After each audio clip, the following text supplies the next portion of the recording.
Olá, eu sou a professora Elizabeth Campos, do Programa de Pós-Graduação em Educação da Universidade Metodista de São Paulo, e hoje estamos conversando com a diretora da EMEI, Cleide Rosa Auríquio, uma escola conhecida também como Escola Parque, aqui da Rede Municipal de São Caetano do Sul. E vamos conversar com a Aline hoje sobre o trabalho com educação ambiental.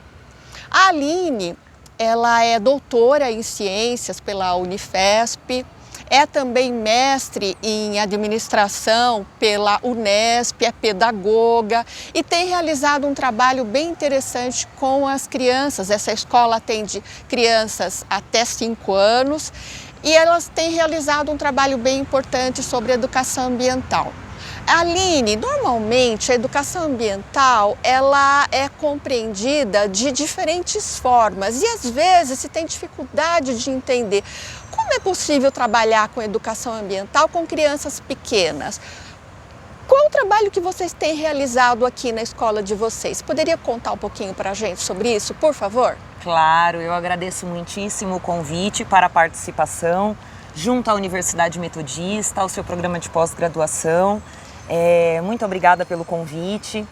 Bom, a nossa escola, ela surge encampando uma praça que havia aqui neste ambiente. Então ela surge com a responsabilidade de cultivar esse espaço verde, no coração de São Caetano do Sul, próximo a Goiás, próximo à Câmara Municipal e também à Secretaria de Educação. Então ela já surge com uma praça em seu coração e com a responsabilidade de cultivarmos esta área verde.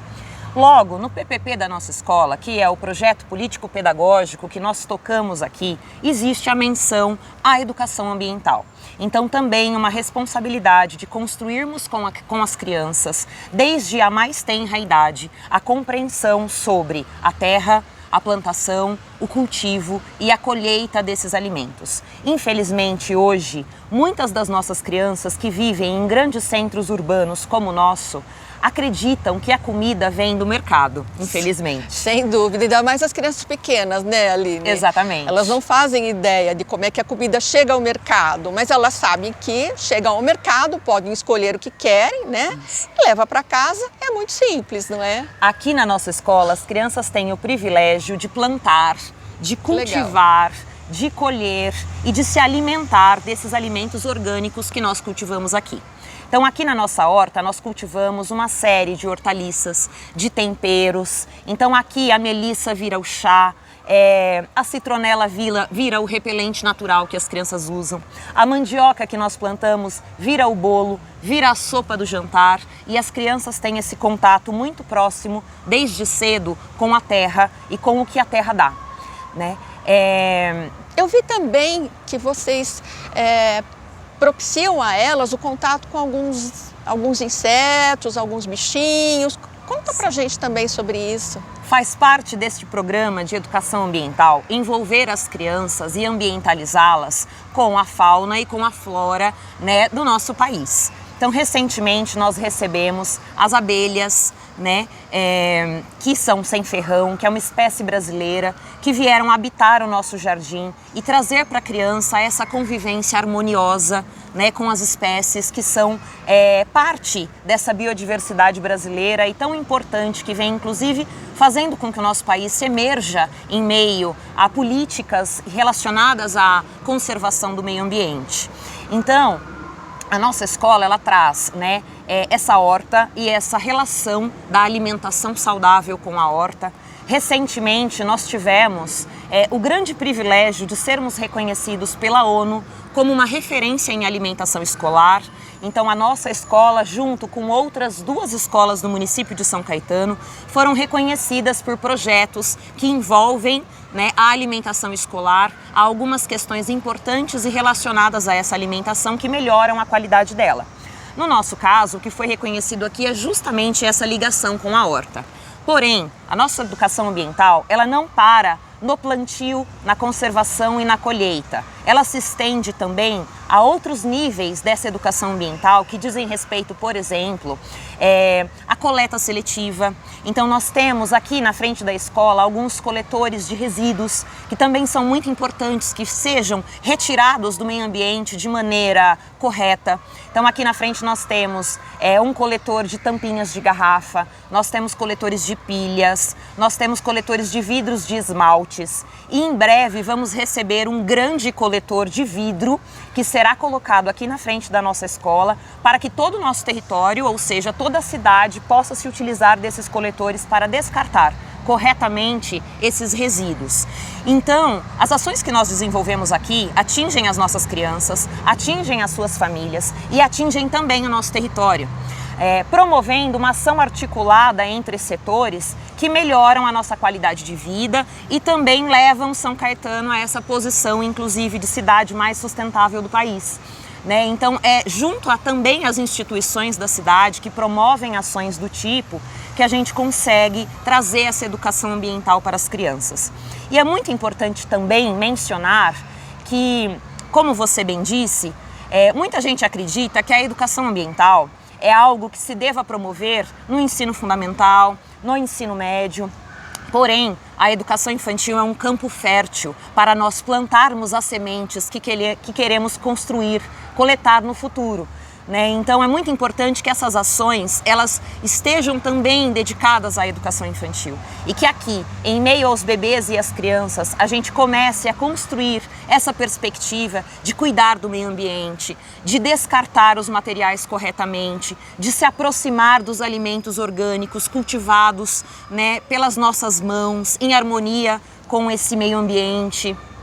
Então nós trazemos aqui para os bebês e para as crianças essa experimentação com a terra, com a natureza, atingindo de alguma maneira as outras instituições ao redor, as famílias. Então, aqui é comum ver alguns vizinhos, por exemplo, se aproximarem e trazerem adubo de casa. Então, eles usam, por exemplo, os ovos e guardam as cascas para nos trazer, porque a casca ela pode ser utilizada como adubo.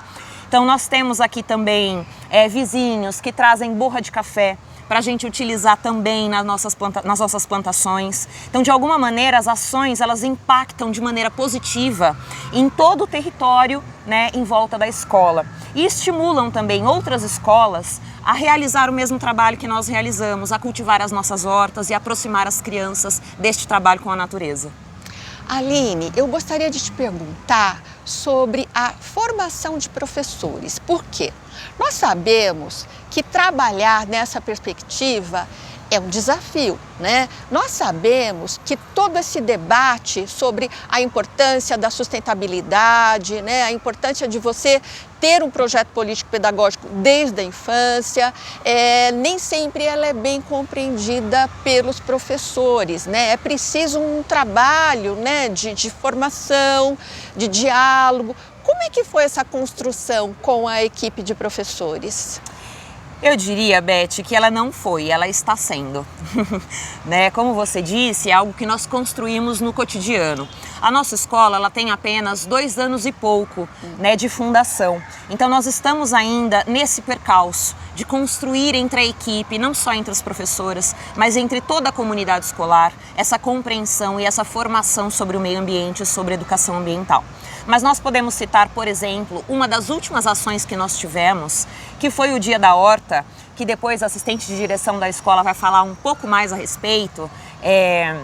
Mas no Dia da Horta, por exemplo, nós recebemos aqui o Flávio Nakaoka, que tem uma relação e um trabalho, uma ONG, que também trabalha também para o SAESA da cidade.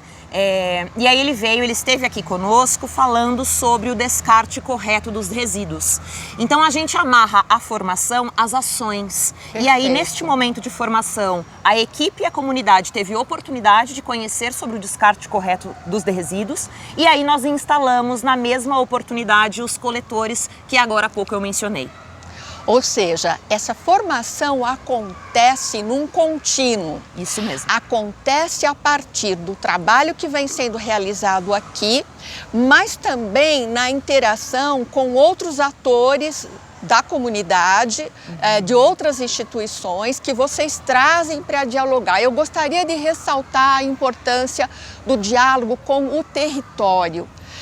Eu acho muito difícil a gente falar em educação na atualidade, especialmente nessa perspectiva da Carta da Terra, que é o que nós estamos defendendo.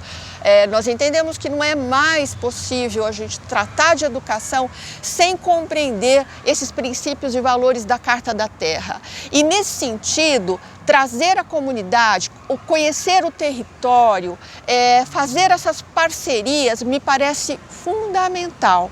Então, nesse sentido, eu vejo que a formação desses professores não acontece, eu acho que aí a gente, Aline, veja se você concorda comigo, tradicionalmente a formação de professores ela é muito pautada em apenas cursos, que são importantes, que são necessários, mas não se compreende que é formação também este trabalho contínuo que vocês fazem, de trazer pessoas da comunidade para dialogar, de discutir o próprio trabalho que é realizado nesse espaço belíssimo que vocês têm, né? Vocês têm um espaço verde invejável, né? Então é importantíssimo que vocês tenham também essa perspectiva formativa nesses espaços. Então, o quanto é necessário a gente também rever esse conceito de formação. Sim, que certeza. Não se reduz a cursos, né? Apesar de reconhecermos a necessidade e a validade, né? Óbvio. Mas nós precisamos extrapolar esse conceito de formação de professores. Eu acho que vocês têm conseguido êxito, né, nesse propósito, não é, Aline? Sim, modéstia à parte, sim. Nós temos acordo que os cursos eles são muito importantes e embasam conceitos fundamentais para a realização do trabalho. Contudo, muito dessa educação ambiental é um trabalho de formiguinha, realizado no cotidiano. Então, por exemplo, quando nós conversamos com os funcionários para que cada um aqui tenha o seu copo, né, para utilizar, para a gente não descartar os copos de plástico cotidianamente no lixo. Então, cada um aqui tem o seu copo, um copo com o seu nome, que traz essa perspectiva de cuidar do meio ambiente, de um hábito que cuida do nosso espaço e que também traz um lugar de pertencimento a esse funcionário, que tem aqui na escola este objeto que é seu, com o seu nome, com a sua personalidade, né? Então, a gente consegue, inclusive, relacionar, né, o bem-estar dos professores, dos funcionários na nossa escola a este projeto educacional. E aí você muda também a perspectiva pessoal, né? Quer dizer, como é que eu me posiciono perante o mundo, né? Eu começo a olhar as minhas práticas pessoais de outra forma. Não Exatamente. é? Então, isso impacta também nas decisões que as pessoas tomam, como você disse. Quer dizer, se aqui a gente não usa material descartável, não é? E aí tem uma razão de ser, eu começo a repensar neste uso dentro do meu espaço particular, né? Então, acho que vocês proporcionam também essa reflexão pessoal, né, para as pessoas. Essa reflexão também tem lugar na escolha dos materiais que nós ofereceremos às crianças. Então, aqui na Escola Parque, nós privilegiamos os materiais que são de madeira, de alumínio, que trazem experiências ricas para as crianças, para além do plástico, que é muito comum, né? Então, a gente também vem quebrando um paradigma da educação infantil, muito relacionado ao plástico, muito relacionado ao glitter, muito relacionado ao EVA, que são todos materiais danosos ao meio ambiente e que não necessariamente precisam existir na escola da educação infantil, né? Então, a escola da infância precisa ser esse espaço que traga experiências para as crianças, que traga conhecimento de mundo, e a gente consegue ir transformando no cotidiano, então na escolha dos materiais, né, nessa reflexão sobre como eu me relaciono com esse espaço no cotidiano, então qual copo eu uso, no cuidado com a terra, porque a terra ela tem também um sentimento muito forte que traz pertencimento, né? Então, quando a gente trabalha aqui com as crianças, essa relação delas com a natureza, a gente traz para a criança novamente, desde a mais tenra idade, a compreensão de que elas são parte dessa natureza, de que o nosso corpo orgânico, matéria, é parte dessa natureza. E sendo parte dela, eu quero cuidar disso que também me compõe. Né? Então a gente constrói com as crianças esse senso coletivo de que nós somos a natureza. Então de que nós precisamos cuidar dessa natureza porque elas somos nós. Olha, eu quero dar os parabéns para o trabalho de você e agradecer, não é? Eu acho que pessoas como a Aline e toda a equipe dessa escola, não apenas os docentes, mas todo o pessoal de apoio que você tem, né, todos os funcionários da escola que estão todos envolvidos com esse projeto, que eu acho que isso é um grande diferencial, né? A gente vê escolas em que as pessoas dizem: mas o projeto político-pedagógico eu não sei, eu não conheço, não tive acesso. E aqui a gente está vendo que elaborar um projeto político-pedagógico é isto. Ele é elaborado nesse processo de ação coletiva, continuamente. E vocês estão conseguindo demonstrar isso e inspirar outras escolas, inspirar outras pessoas, outras equipes a irem por este caminho e como você disse, isto é uma troca, né? E é isso que nós apostamos quando a gente está fazendo essa série de vídeos, é justamente nessa troca, nesse diálogo, né? Entre as diferentes equipes, né? Entre os diferentes professores que têm experiências múltiplas, né? Então, assim, eu quero agradecer demais a você por ter aceitado conversar conosco, por aceitar gravar este vídeo. Te agradeço muito e quero que a gente continue as nossas parcerias para que a gente possa entender que a universidade ela não pode estar apartada da escola de educação básica, né? A gente precisa manter o diálogo, a gente precisa construir conhecimento juntos, e a gente só constrói conhecimento juntos a partir deste diálogo. Então, Aline, muito obrigada e até a próxima vez. Continuamos aqui na EMEI, Cleide Rosa Auríquio, agora conversando com a assistente de direção Camila Húngaro. A Camila é pedagoga e é historiadora também. E eu gostaria de saber da Camila quais são os desafios da equipe gestora nesse trabalho de diálogo com as famílias, com o entorno da escola, com as instituições. Como que isso tem acontecido, Camila? Por favor, conta um pouquinho para a gente desse trabalho. Então, nós acreditamos que uma escola ela não se faz só dos gestores, só dos professores, só das crianças, e sim de todos, né? Então, quando a gente pensa no plano político-pedagógico da escola, nós pensamos que a gente tem que incluir a todos, né? Então, recentemente a gente teve um evento aqui que se chama Horta na Escola. É o segundo ano que nós temos esse evento e ele tem crescido cada vez mais com a participação das famílias. Porque através do plano político-pedagógico, pelas ações das professoras no dia a dia, a gente tem mostrado que sem a parceria das famílias também não se torna significativo para as crianças, né? Então a gente mostra para as crianças, quando a família está dentro da escola, a gente mostra que todos são pertencentes a esse espaço, né? A escola não é só dos profissionais que atuam nela e a escola não é só das crianças também, é de todos nós, né? O nosso objetivo principal são as crianças, é a educação que a gente vai garantir para elas, mas a família tem que estar presente também. Então o maior desafio da gestão é justamente mostrar isso de uma forma leve, de uma forma que eles se sintam acolhidos e não obrigados a estarem dentro da escola, né? Então eu acredito que assim, nós acreditamos que a natureza ela traga esse sentimento de pertencimento para todos, né? Então quando a gente convida os pais a participarem da horta, seja através de doações, seja através da participação deles, do plantio, da colheita junto com as crianças, isso se torna cada vez mais significativo para todos. Camila, nós sabemos que historicamente as pessoas não têm uma cultura de participação, né? A gente ouve muito das equipes gestoras a dificuldade que é trazer as famílias para as escolas. Normalmente elas vêm apenas no dia da reunião com as professoras para ouvir sobre seus filhos. Geralmente é isso que elas fazem, elas querem saber do seu filho. E há um desafio muito grande, né, em trazer as famílias para participar de todo esse processo, de todo esse projeto pedagógico que vocês vêm desenvolvendo. Então eu gostaria de saber como que vocês veem, como é que essas famílias têm aderido a este projeto?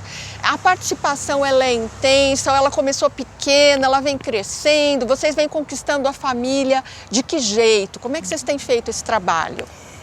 Como você mesma disse, a gente sabe que a participação das famílias é um pouco pequena, né?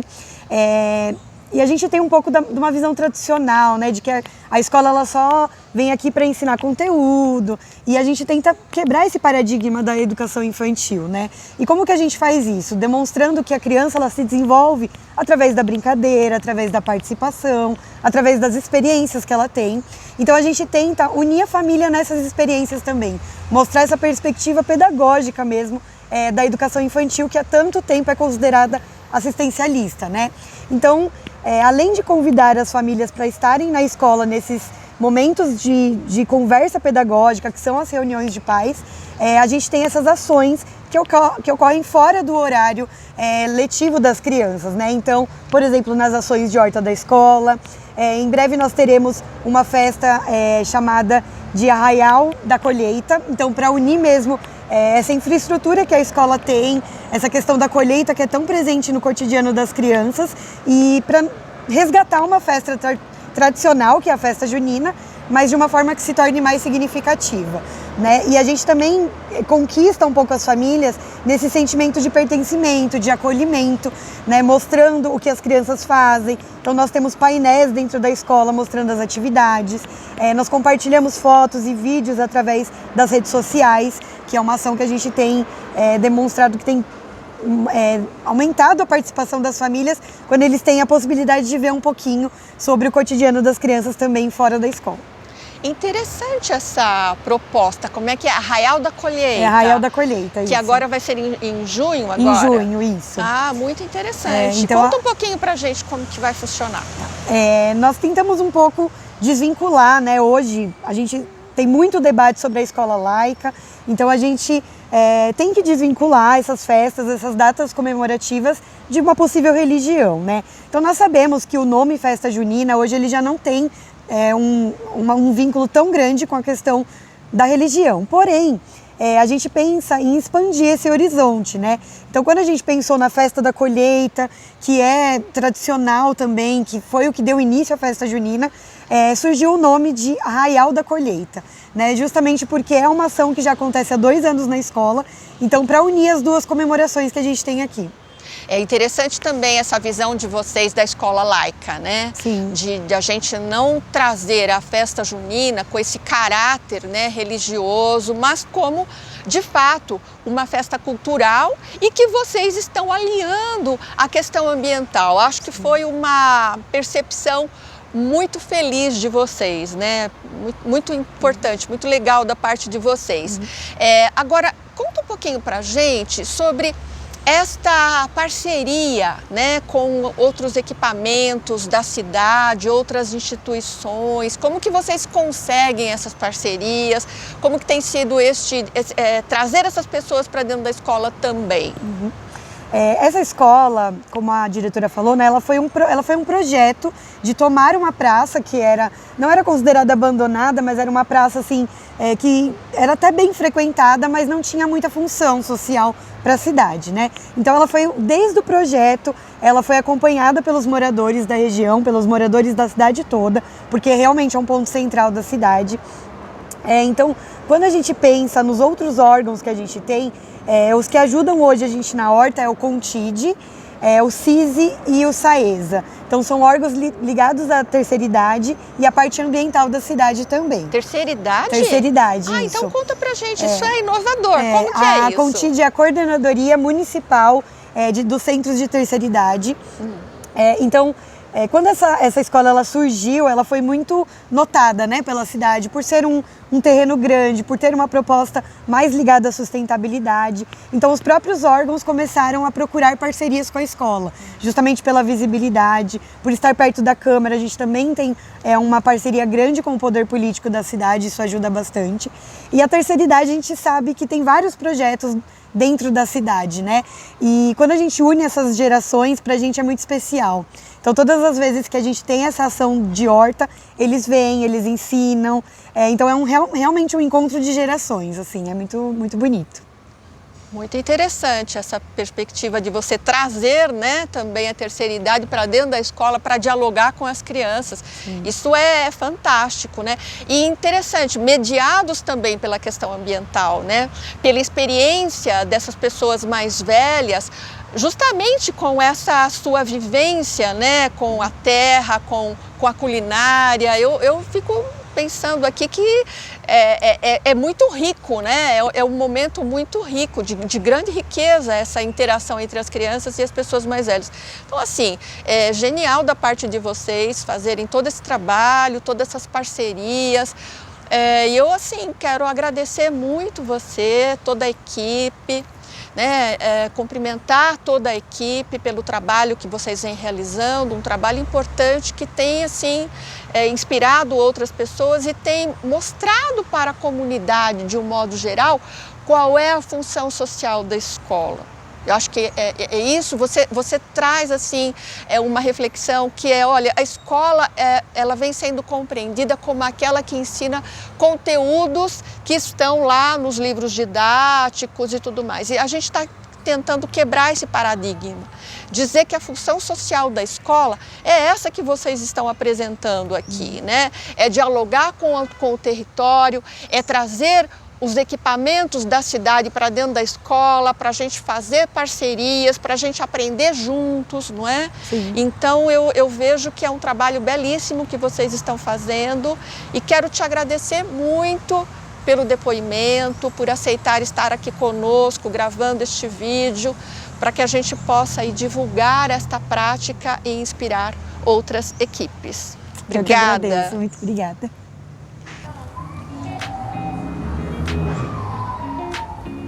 É um prazer apresentar a Horta da Escola Parque para vocês, na qual nós temos uma diversidade de hortaliças, de temperos, de legumes. Vamos lá conhecer? A gente tem aqui a cana-de-açúcar, as hortaliças, temos alface, couve, temos também a fruta, tomate.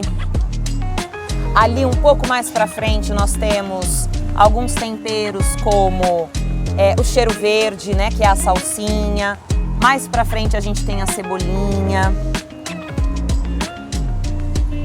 o coentro. Temos também moitas de manjericão, que sempre deixam um aroma extremamente agradável, não só na comida, mas no ambiente. Recentemente nós plantamos uma parreira na escola, que em breve dará muitas uvas para as nossas crianças provarem.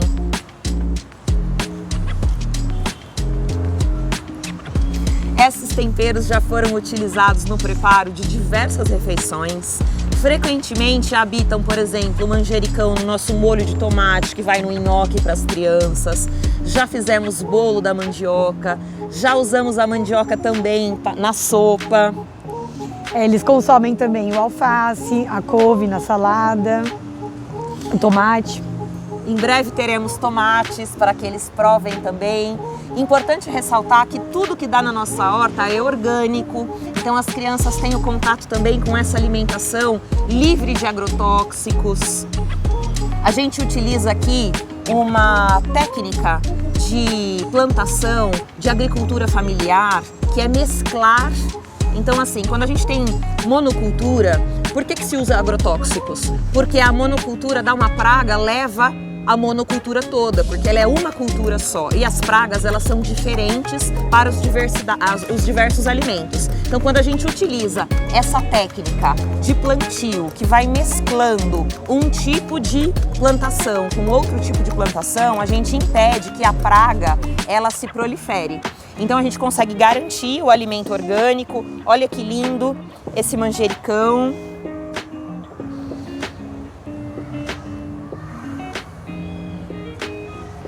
A gente consegue cultivar esse alimento orgânico livre de agrotóxicos utilizando essa técnica, né, da agricultura familiar. Aqui a gente tem um pouco de cebolinha.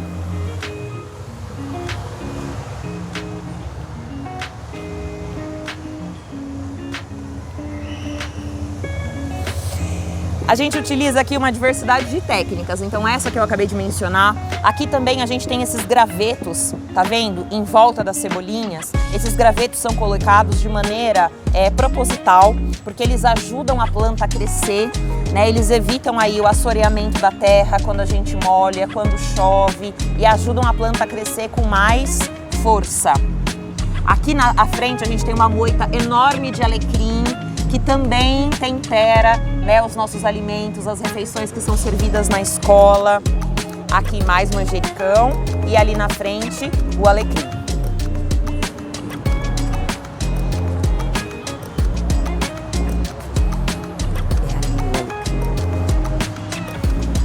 Vem cá conhecer o nosso alecrim.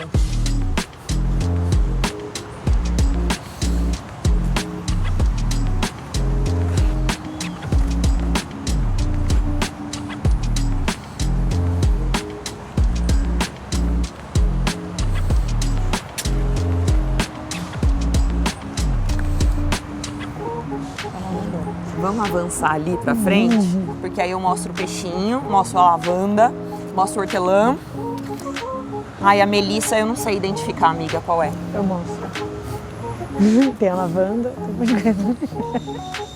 Mas aqui na frente nós vamos conhecer uma plank, que são plantas comestíveis. A gente tem aqui na nossa escola peixinho, que é uma plank muito utilizada na culinária vegana. Muito utilizada. Muito utilizada na culinária vegana. Olha aqui a nossa plank, que é o peixinho. Uma planta que tem um toque sedoso, que pode ser empanada e frita, e algumas pessoas juram que tem gosto e cheiro de peixe.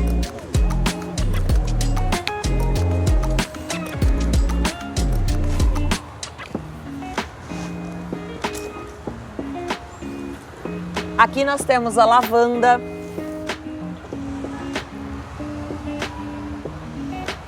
Mais para cá nós temos hortelã.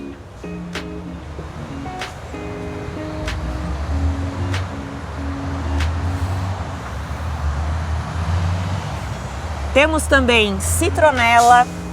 Com a citronela nós elaboramos repelentes naturais para as crianças e os ambientes.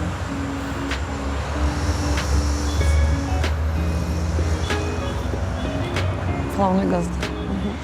É importante ressaltar que faz parte da educação ambiental que as crianças saibam também como cultivar e que algumas plantas elas não dão certo, né? Então já aconteceu de eles plantarem e acompanharem esse ciclo, né? Tanto do nascimento da colheita como o da morte da planta porque a terra não era própria, algo desse tipo, ou porque não foi regado do jeito certo.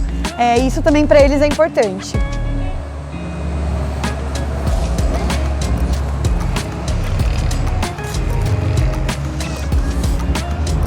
Que é a melissa? Essa aqui. Aqui ao lado a gente tem... Não, aqui é manjericão. Melissa é essa, não é? Eu não sei. Eu acho que não. Não. Isso aqui é uma... É boldo? É boldo, é. Eu acho que é aquela, então. Então, do lado. Aqui a gente tem o boldo. A gente tem também a melissa ali atrás.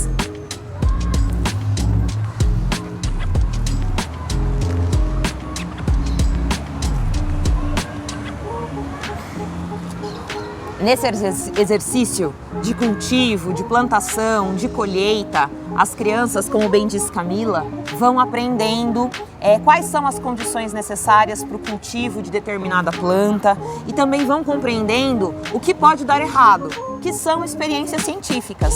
Então, por exemplo, quando a gente molha muito uma planta, o que acontece com ela? Ela apodrece.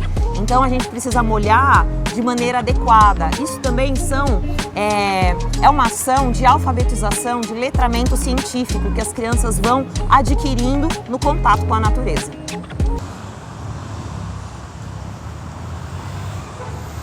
Foi um enorme prazer apresentar a horta e o nosso espaço verde para vocês. Esperamos que o nosso trabalho inspire cada vez mais escolas e universidades a estabelecerem parcerias que mostrem um trabalho relacionado à educação ambiental, construindo aí um futuro melhor para todos nós. Muito obrigada!